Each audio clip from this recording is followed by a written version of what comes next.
दोस्तों, मेरा नाम संजय मिश्रा है। मैं बहुत खुशकिस्मत हूँ कि मैं एक हिंदुस्तान के बेहतरीन नाटक घासीराम कोतवाल में नाना फडणवीस का रोल कर रहा हूँ। बहुत ही खूबसूरत क्लासिक नाटक है।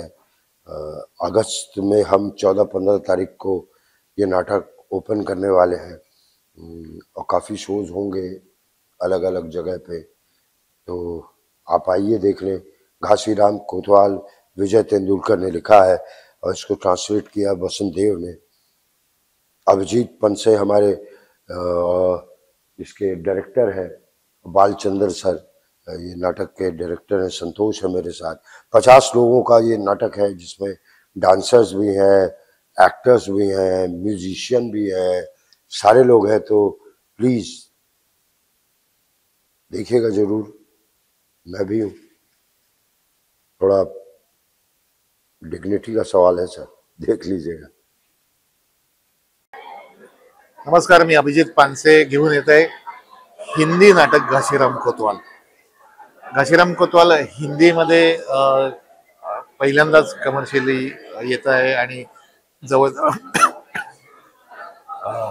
75 जणांचा संच घेऊन येत आहे। प्रमुख भूमिकेत संजय मिश्राजी आहेत, नाना फडणवीसांच्या भूमिकेत, घाशीरामच्या भूमिकेत आपला संतोष जुवेकर आणि उर्मिला कानिटकर आणि जवळजवळ 60-70 जण, टोटल 75 जणांचा संच घेऊन घाशीराम येते।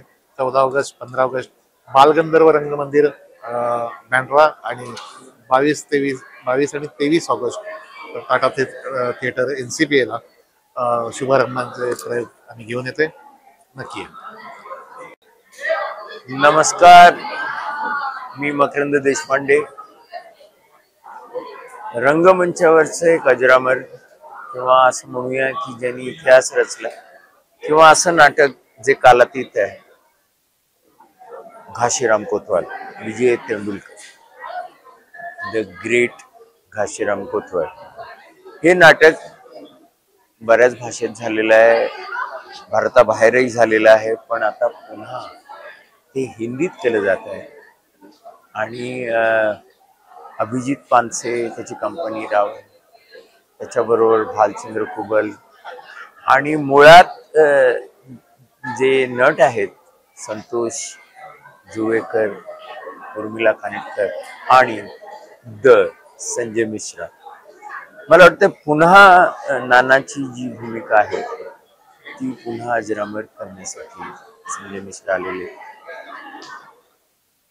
अभिजीत पानसे जेव्हा एखादी गोष्ट करतो तेव्हा तो पूर्णत्वाने, म्हणजे आपण म्हणू शकतो सर्वांगाने तो, म्हणजे आपल्याकडे आपण आता एक नवीन नाटक यायला लागलेत in the sense of Mughal-e Azam, एक साधारण स्पेक्टॅक्युलर स्केलवरची नाटक।